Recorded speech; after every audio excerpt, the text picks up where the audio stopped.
Hey everyone, welcome back to another episode of the Easy Conversations podcast, a podcast about having easy conversations. I'm your host, Furkan Dandia. In this week's episode, I'm excited to welcome Erin Thorpe. Erin is an empathic keynote speaker, writer, and coach for leaders who struggle with conflict, communication, and performance during high-stress times. She supports leaders in navigating difficult conversations, building powerful teams, and communicating with empathy so they can lead confidently. Erin has authored Inside Out Empathy, a book inspired by her career and journey as a mother, and explores using the superpower of empathy to build effective teams. Based on her experience, Erin has found that skills often categorized as soft, connection, empathy, vulnerability are actually the most difficult to learn, but are key to creating leaders who make an impact in their personal lives, their companies, and the world. In this episode, Erin shares her journey of starting off as an engineer and becoming a coach for leaders. In this episode, Erin and I also discuss empathy, and we talk about the misconceptions often associated with empathy and how to become more aware of those. We also talk about things to avoid when having a conversation with empathy. Please find all the ways you can reach out to Erin in the show notes. And if at the end you could leave a 5-star review, I would truly appreciate it.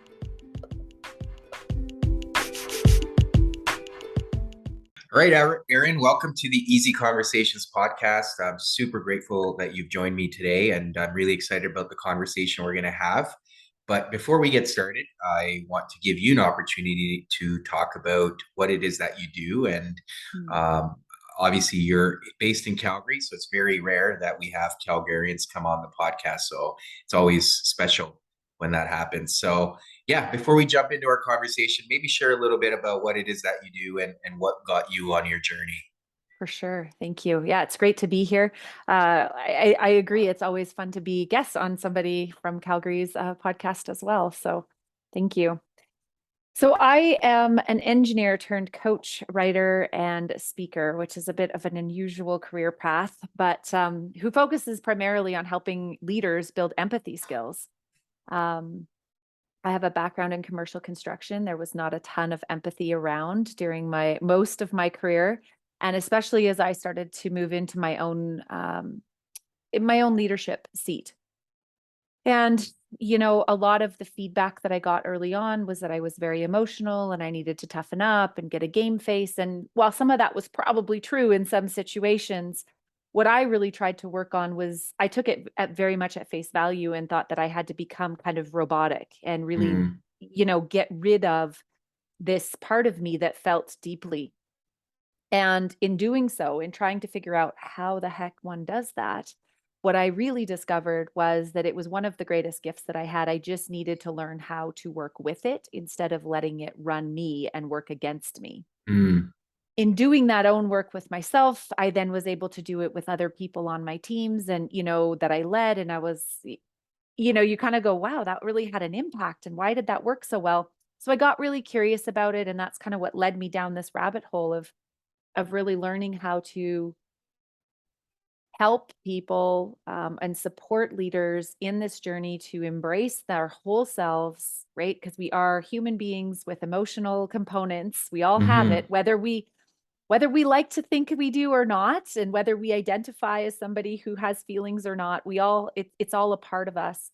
And I think once we learn how to work with it for us and our teammates, we really do. That's where the magic happens in terms of high performing teams and great deals of engagements and, increased morale and increased productivity, and just greater creativity and innovation. And what's really great now, sort of 7 years later, after I kind of got interested in this, is now there's just a big, huge body of research around the power of empathy in teams, which is largely validating for me because I just kind of started out going, I think this stuff works because it works for me.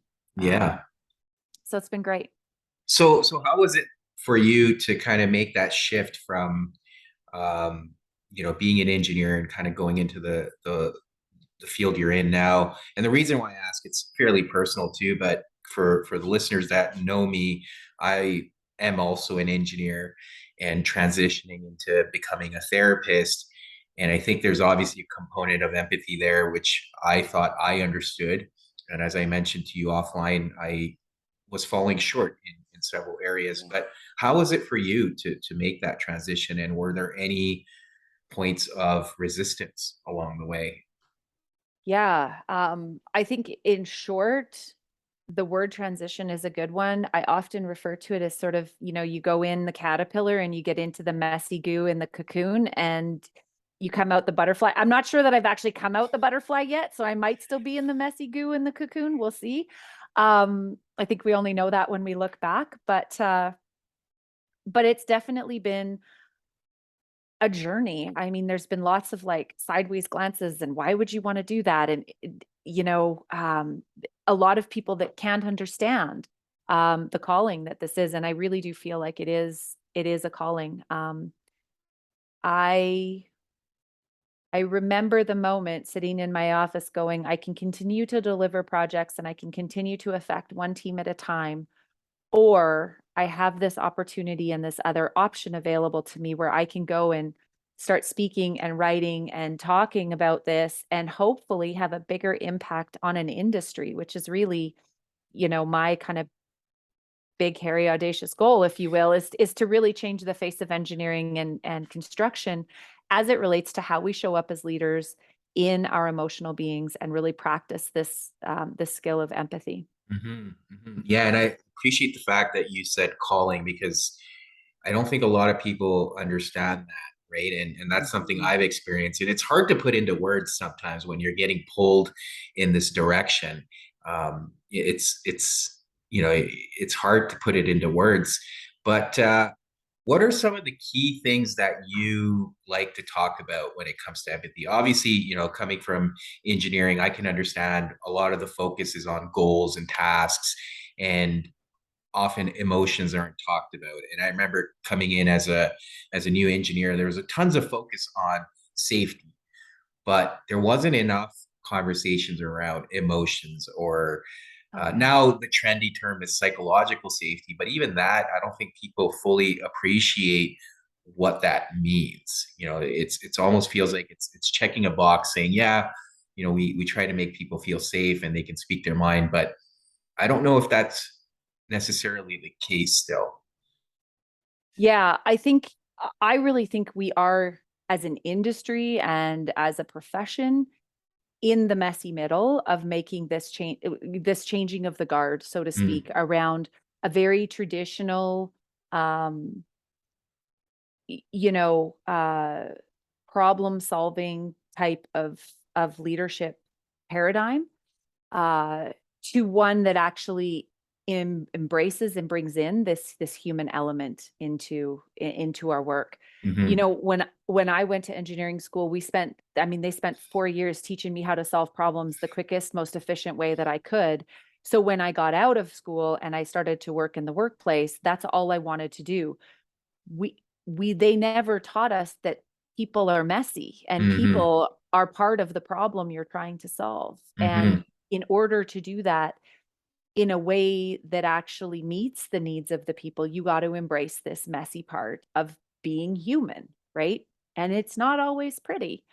Um, what I love and what I'm seeing now, and I do a lot of work with the undergrad and graduate programs at the U of C here in Calgary, and in some of the other Western Canadian universities, is they're bringing in leadership components into the undergrad degrees, which was never a thing when I went to school. mhm, And so I get to talk to students every year about empathy, and there's sessions on storytelling and difficult conversations, and it's all the stuff that we know you're going to have to deal with when you get into that first role mhm, that none of the curriculum teaches you how to do. mhm.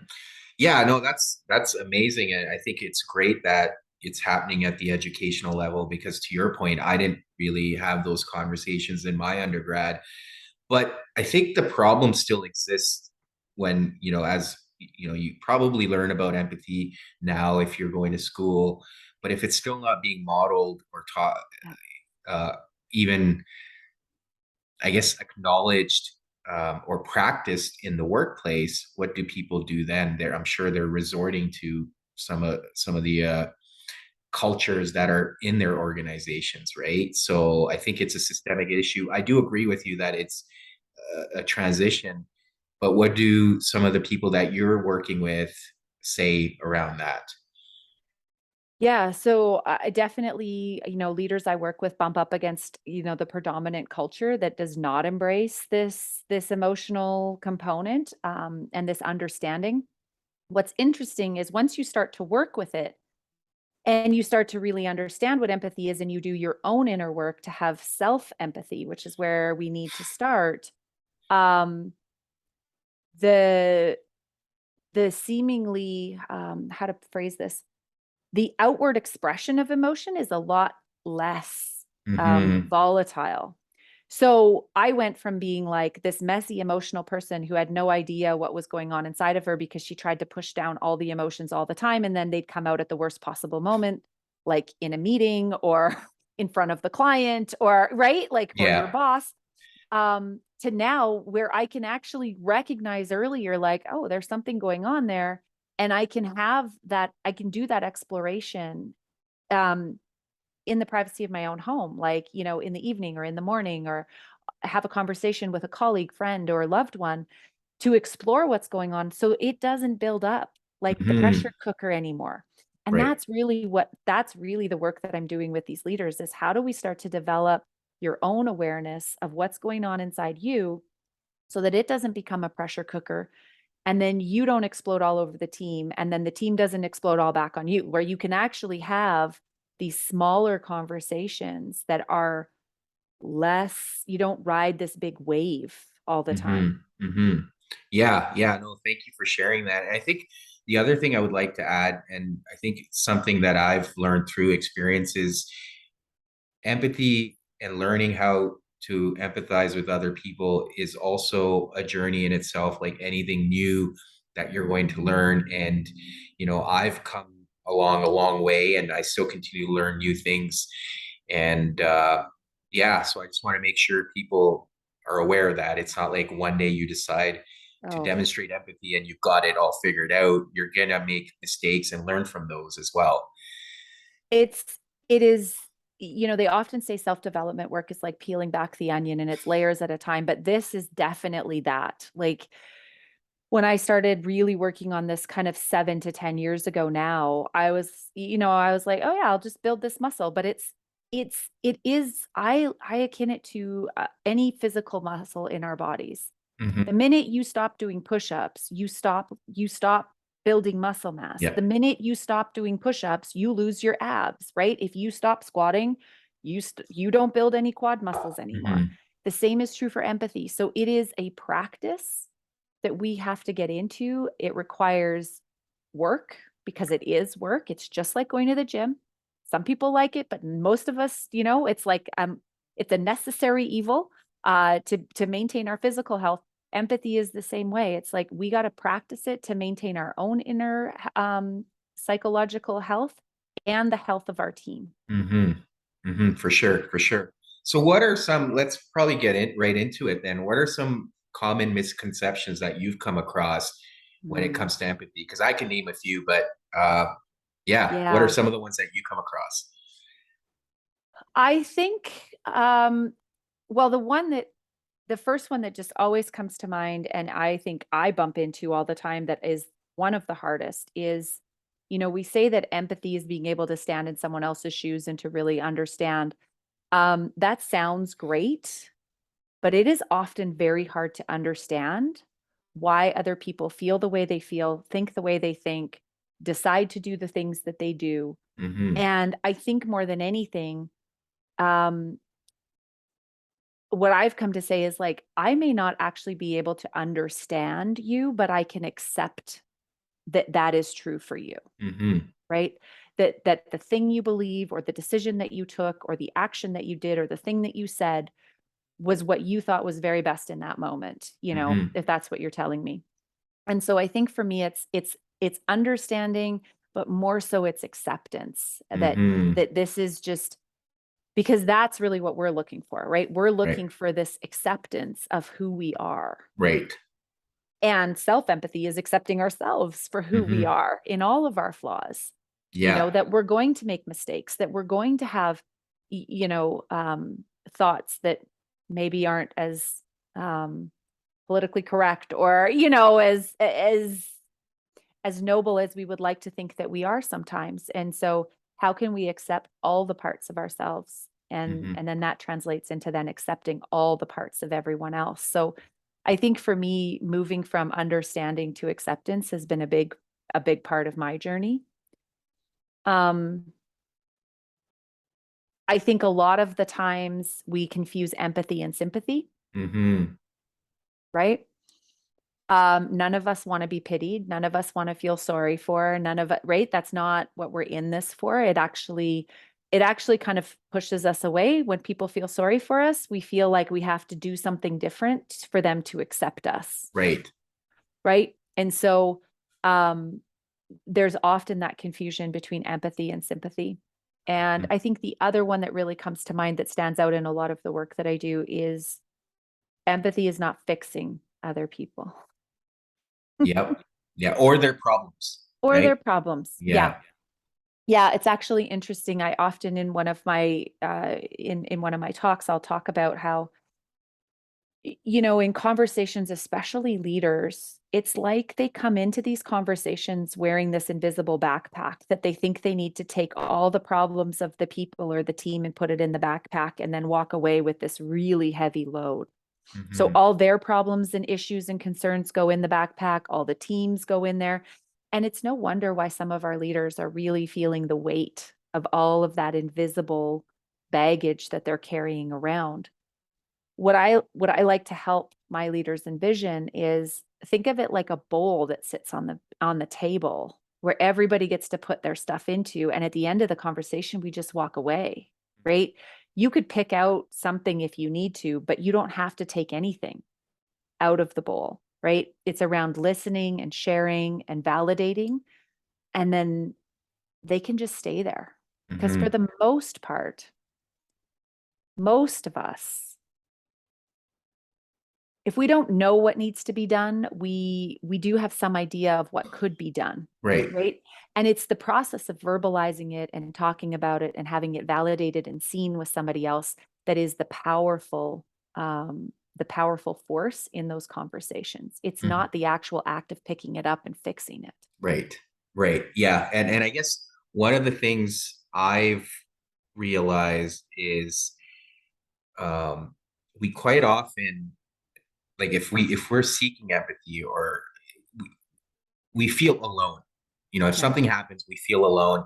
And one of the things I've come across is, if you're really listening to someone, the best way to show empathy is to make them feel that they're not alone in it, right? It's like, yeah, I hear you. It's really crappy that this happened or whatever, but it's making sure the other person doesn't feel and they're not carrying that shame. totally. So that's one thing I've recognized, and everything you've mentioned too. That's fairly common, right? The person Yeah. who needs empathy in the moment is probably the one who's feeling alone or Yes. shameful, right? So it's being able to help them through that situation by just being present. Yeah.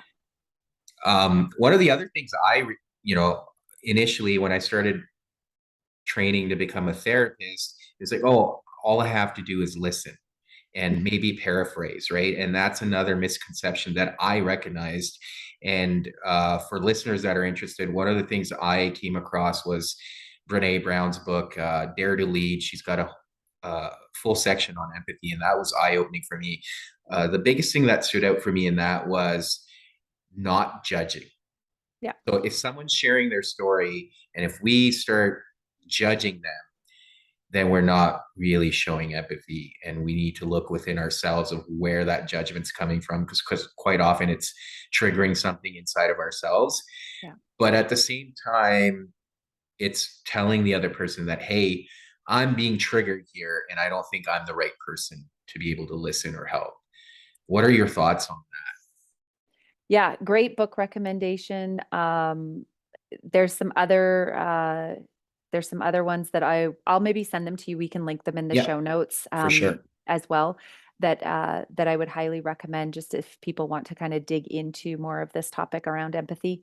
So we tend to judge others most harshly where we judge ourselves, but we don't see it until somebody says that to us or points that out, right? We just think that it's a point of view or it's our perspective or how we were raised. But when you start to really dig into the areas that you were most triggered and that you find that you judge the most harshly, it's generally an area that you have to work on softening yourself and really exploring. And that's where that self-empathy comes into play. Mhm. Um, and so every time I am triggered outwardly or, find myself passing some harsh judgment, I'm like, ooh, there is an invitation to go inside and really look at, why do I judge myself in that way? Right? Mhm. Parenting is one. Like, parents judge each other all the time. And it's Yes. just, we've got this culture of like judging the parents. Well, it's like, if you're judging other parents, chances are you're judging your own parenting pretty hard, or how you were parented. And you're Mhm. carrying around either some shame or some guilt or, these other feelings that are going on. So judgment is a huge invitation into understanding and accepting our own selves, so Mhm. that we can then practice that in relationship to others. Yeah, absolutely. And I think that's very important. And that's something you've mentioned a few times is being able to have that compassion or empathy for ourselves. And then once we're able to practice that, we're able to give it to others. But it really starts with us. And I've Yeah. noticed that, when I was not compassionate towards myself and I spoke to myself in a negative way, I wasn't really able to help others or even Mm. listen to them because there was so much judgment coming on or, you know, self-righteous behavior where it's like, okay, well, this person's problems are like either too small or they've created them themselves. But it's recognizing that judgment to your point and understanding where it's coming from and then really working on it before you can offer someone else any sort of empathy. Absolutely. I'm a firm believer that it's difficult to take other people where you have never been, Mm, right? If you're asking somebody to do something that you are unable or haven't done yourself, it's going to be very difficult to help them get there, mhm, mhm. And so if you want to practice empathy with others, the best place to start is to practice empathy with yourself and to really, you know, there's a great exercise in some of the training that I've just completed where you know all of us have these really great childhood pictures of at some point where we're like, that's the picture that like captures me, like this is the essence of who I am as a child. And for some people, they feel like they're very connected to Mhm, that person or that essence. And for others, it's almost impossible to remember who that person was mhm. because we have drifted so far apart. And one of the best ways to get, to build this muscle of empathy with ourselves is to just frame that picture, like have it sitting there. And when you hear that voice, like you talked about, that really tough, harsh inner critic, judge inside that doesn't speak to us very nicely all the time. Mhm. Um, would they talk to that child the same way? And what would the voice say to that child if the child was where you are now, Right. right? Yeah. And that's some of the easiest ways to access empathy is actually through children and pets. For leaders that do have difficulty connecting to empathy for others, like if I'm sitting across the table from a stranger, it might be hard to figure out, like, why should I have empathy for this person? Mhm. Um, and so some of the exercises we do to start building this muscle is with things that are a little bit closer, that are easier to access. Mhm. Mhm. Yeah. Yeah. No, thank you for sharing that. And I just wanted to expand on another thing you mentioned around feeling this need to understand the other person or even demonstrate that. And I think one of the biggest misconceptions that I can see is people often feel like I need to feel the other person's emotion.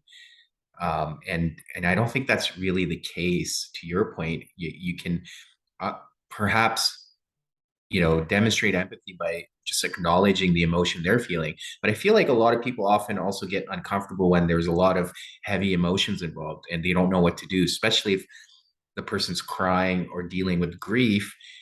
It makes you on the receiving end uncomfortable because you probably haven't dealt with those emotions yourself inside of you. So, Absolutely. what are some tips around that when you're dealing with a very difficult situation and you just want to be there for that person, but obviously you can't take on those emotions? So, what are some things that people can do in those scenarios?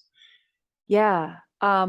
So a few things come to mind, and I'll try to remember the order in which they're popping into my head here. We may have to come back.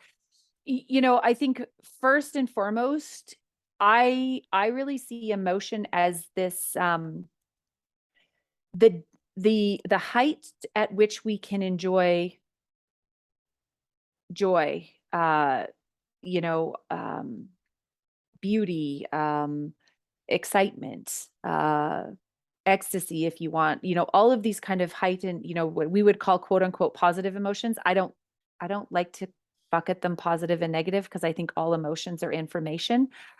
But the height to which we can enjoy those emotions that we want to cultivate in our life is equal to the depth that we can feel some of these other things like anger, resentment, grief, sorrow, these types of things that aren't necessarily the most desirable feelings in the world, but they're a part of our makeup as human beings. And so Mm-hmm. if you're somebody that kind of likes to ride this, like, stay at zero and not venture very far from the straight and narrow, it's going to be very difficult for you to sit with somebody who maybe goes plus 20 minus 20 or plus Mm-hmm. 100 minus 100, right? Because you yourself don't have that capacity. Mm-hmm. And then you add in what we talked about earlier, this desire, this human desire to fix people and to solve their problems, especially in our original industry of engineering, which is that we were trained to solve problems like Mm-hmm. really well. Um, so to give permission, that's like, you don't got to solve this problem. You don't got to fix this person. Your job is to witness, and Mm-hmm. is to sit there. And and it brings me back to, really having some kind of anchoring visual for people going into these situations, that they don't have to pick up and solve the emotion. They don't have Mm-hmm. to take it home with them. So I always go back to like a bowl or a dish, or, you can like pick up the object, but you're not taking it home with you. You're putting Right. it back down. Nothing goes in the backpack. We do Mm-hmm. not show up to these situations with a backpack, Right. Yeah. right? It stays there. We witness it, because honestly, if people are feeling these great big heavy emotions, when you talk to them, most often what they want to hear is just like, I see you, right? I see how tough this is, and Mm-hmm. I will be here sitting beside you for as long as it takes. Right? Yeah. They know they have to get through it on their own. They know Mm-hmm. nobody else can do it for them, and they're Mm-hmm. not looking for us to come in and solve the problem or quick fix it or hero it. There's nothing that can take away those feelings that when Right. they're happening. Yeah, yeah, I really like that bowl analogy. One of the things I've tried to practice, I'm not really good at it yet, but is often asking the person themselves, like, what are you looking for? Like, Yeah. how can I show up for you? Whether it's, do you want me to brainstorm solutions? Do you want to just vent? Yeah. Do you want me to offer anything? And it's once you can understand if these conversations are something you struggle with, often ask the other person what they want. So then, because the last thing you want to do is show up in a way that the other person doesn't need, and then it's a complete disaster of a conversation, and then now you've lost trust and all kinds of stuff that can come out of that. And then the person, to your point, leaves the conversation not feeling heard and not feeling seen, and there's complete loss of connection. So that's another thing I think is helpful, and it's worked for me when I've tried it. Oh, it's a great tip, and it's an easy question. It's hard to ask in the moment because we often forget about it because we Mhm. go into problem solving mode, but it's before I fix the problem in the way I think I should fix it. Let me ask you, what do you need? Yeah. And I think another thing I've mentioned in the past on this podcast too is, as men too, we are Mm, naturally inclined to want to fix. yeah. And, as you can appreciate in romantic relationships, or even in general, it can be problematic when, if someone comes to me and I'm immediately trying to fix the problem for them without even fully appreciating their perspective or what they may be going through. In my head, I'm just thinking, oh, this is a simple solution. Yeah. No, it's true. And so where that happens, if I'm working with a leader who has a leader that wants to fix things all the time, what I'll often work on them with is building their own muscle to just be able to state what they need up front without even Mhm. being asked, right? I'm here because I need to have a conversation with you, but I am not looking for solutions, right? I'm here because I need to have a conversation with you to share how I'm feeling and what's going on, some of my thought processes. Once I'm done, I would love for you to weigh in. How whatever it is you think you need, Mhm. but just to state that up front, which then gives the other person permission to act accordingly, Right. right? Right. Yeah. Yeah. Um, and and eventually you get to learn how each other processes and how these things work out. I know, my husband is a like go inside and I'll come out when I have it all worked out kind of person. And I'm a like, I want to talk about it and let's, throw some things around, but don't try to solve my problem. I just want to talk about it. And so we have very different styles in processing these things. And so asking for what we need is really important. Yeah, yeah, no, that's fair. And any other tips that you can share that can help people? Because, it's something that we need to practice more of, I believe, because there's so many conversations that take place day in and day out, throughout the day. And often these conversations require us to demonstrate empathy, whether it's with our children, our partners, our coworkers, you name it, right? Yeah. So, what are some other things that people can keep in mind in these situations?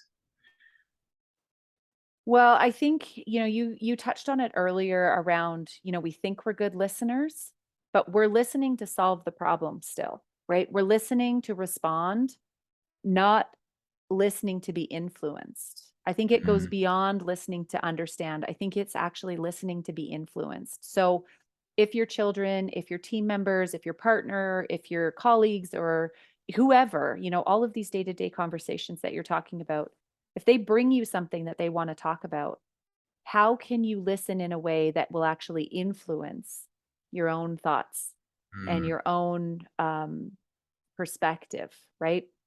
Because if you can be influenced, if you can put yourself in that position to be influenced, you're more likely to actively listen. You're going to be more curious about what they're saying. You're going to ask open ended questions. You're going to do more exploration, right?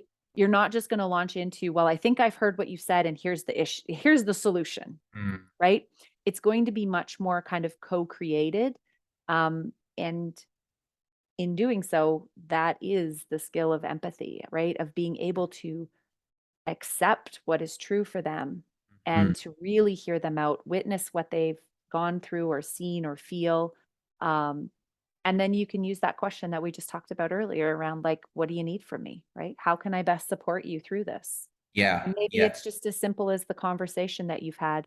Um, Maybe there is something that they want you to do, but it's not presuming to know that we have the answer already before right. they've even finished explaining what's going on. Yeah, yeah. And as you were sharing that, another thing came to my mind because I think another thing we do when we're listening, quote unquote, is we'll often hear the other person's problem or whatever they're sharing. And I think it's on an unconscious level, but it's our intention is to connect, but we'll try to one up the person where it's like, oh, yeah, that happened to me too. And I went through this exact experience or whatever, right? Or that's not that bad. What happened to me was worse. And immediately, even if you're trying to make the other person feel better, it goes back to what you said earlier that this person now doesn't feel seen or heard. And immediately, the whole, I guess, the objective there is gone. Like you've shut that conversation down. Yeah, I often talk about intent versus impact. So our intention in these conversations is to build connection and to build understanding and trust.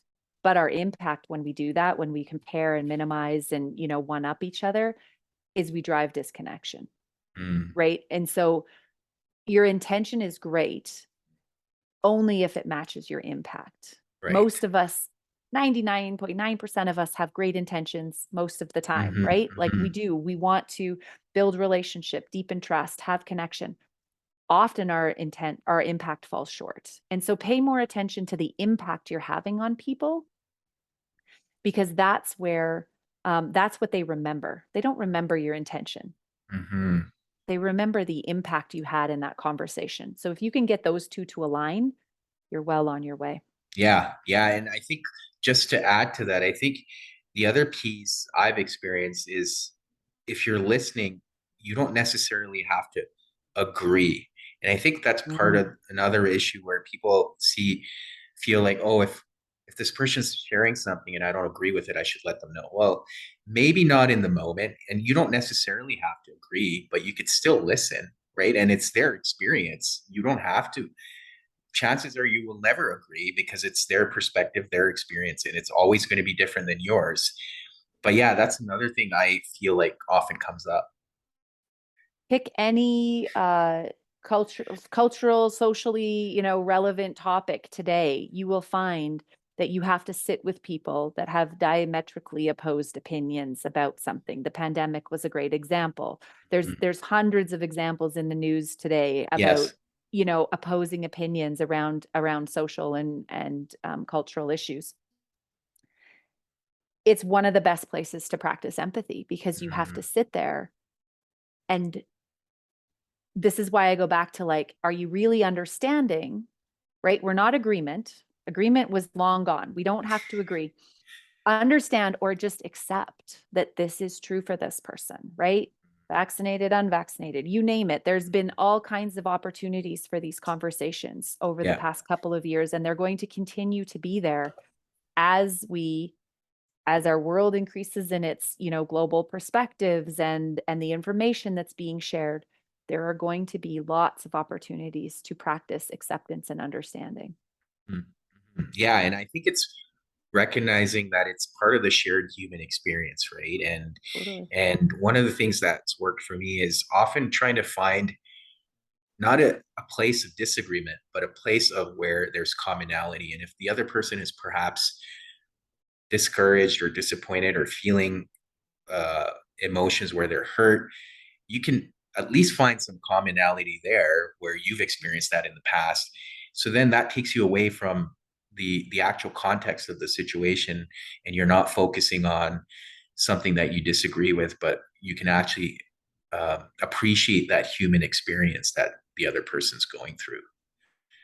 Absolutely. And the only way we can do that is if we do that work on ourselves to connect to those emotions that we've got. If you're somebody that has been trying to shove them down, like I was for so many years, and not feel them, it's going to be very difficult for you to connect on a feelings level with anybody in a conversation. Mhm. Yeah, no, And it's that's gonna feel scary because yes, you haven't allowed yourself to do it yet. So absolutely. how am I supposed to do this with another human being? Hmm. Hmm. Yeah, I no, don't. that's a great point, and thank you for adding that. No, this has been great. I really appreciate you again coming on here Yeah. and sharing this and having this conversation with me. Like I said, empathy's been something I thought I had, but it's always humbling to know that there's always something new to learn. And I felt this Yep. was a conversation that was definitely needed. And you alluded to some of the things we're experiencing as humans right now. And probably one of the best ways to approach it is through empathy. So I appreciate you sharing that as well. But for listeners that do want to get a hold of you, what are some ways they can do that, whether it's social media or online? Yeah, that's great. So everything's on my website at www.erinthorpe, no E on Thorpe.ca. And social media, I'm on LinkedIn, Instagram, and Facebook. Yeah, those are kind of where I hang out. Cool. I will share all that in the show notes as well, including some of the readings that you will Yes. recommend. But Yes. again, thank you so much for coming on and doing this. Thank you for having me. It's been a wonderful conversation.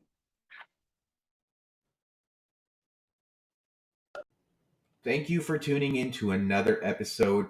As always, please subscribe to the podcast if you enjoy the episodes or leave a comment in the comment section. I always love hearing from you. Thank you again. And until next week.